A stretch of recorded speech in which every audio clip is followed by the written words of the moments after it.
Hey Busy Bees!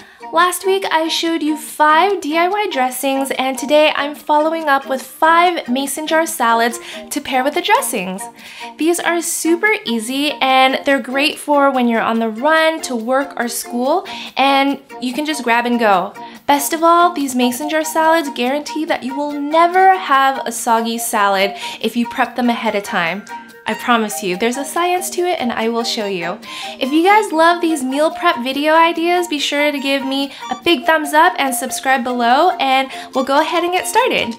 So let's start with our first salad. I'm not going to give you guys measurements here because really these serve as an inspiration and you can add as much or as little veggies as you want.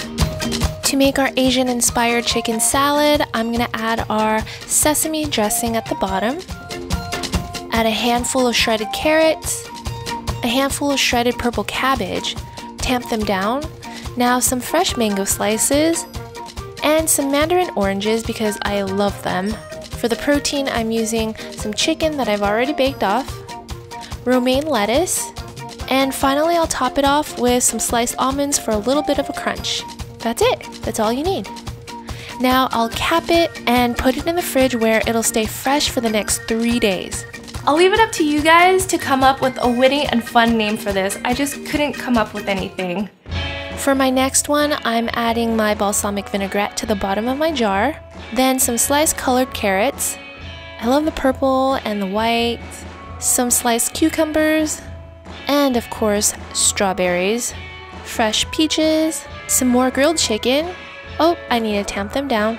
Now my mixed greens, and some goat cheese and walnuts. This is the one I made in my DIY marinade video. And this is my farmer's market salad. Pretty, huh? So like I said, there is a science to building a mason jar salad. You don't want your salad to be soggy, so first you start off with the dressing, and then you add like the heartier veggies like cherry tomatoes, carrots, cabbage, anything that does not absorb liquid. Then the next layer, you add soft veggies like cucumbers, fruit, anything that, you know, kind of absorbs a little bit of liquid.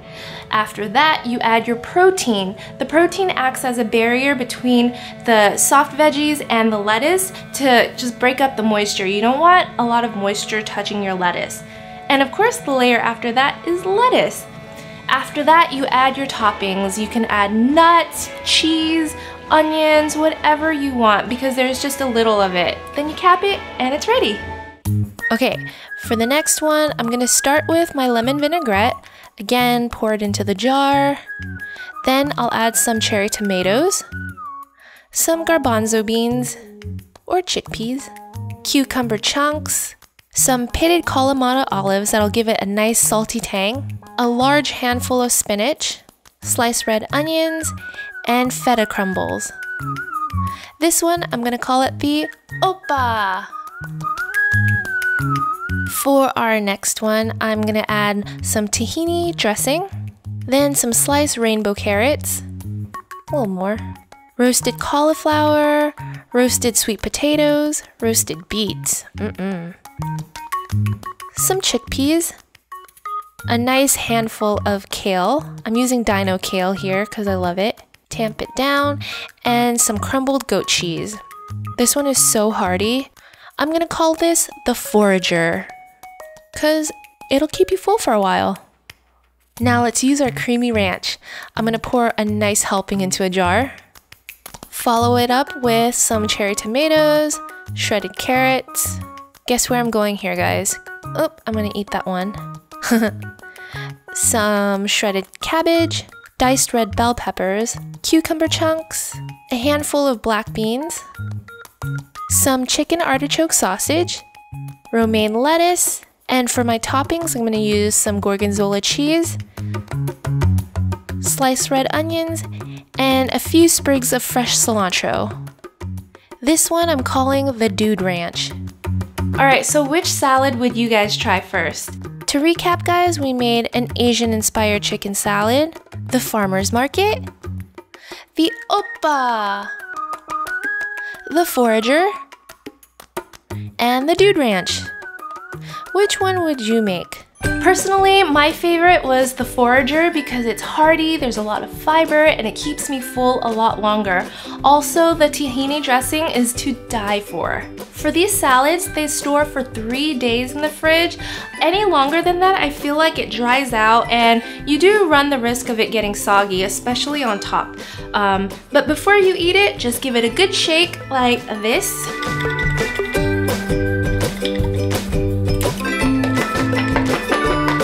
Just to disperse everything around. Doesn't look so pretty now, but if you're in school, you can just eat right out of the jar. Or if you're at work and you don't want to eat out of the jar, just pour it out into a large bowl and enjoy. This would be great to add avocados after as well, or any other crunchy toppings that like croutons that you weren't able to store in here. Again, I'll link my DIY dressings at the end and I'll link it in the description box below. Thank you so much for watching and I'll see you guys next time. Bye! You guys, guess who just turned 3 months old? Elsie! She's getting so big and I can't believe how fast time flies. We're kind of matching today too. Unplanned. Oh, my dolly.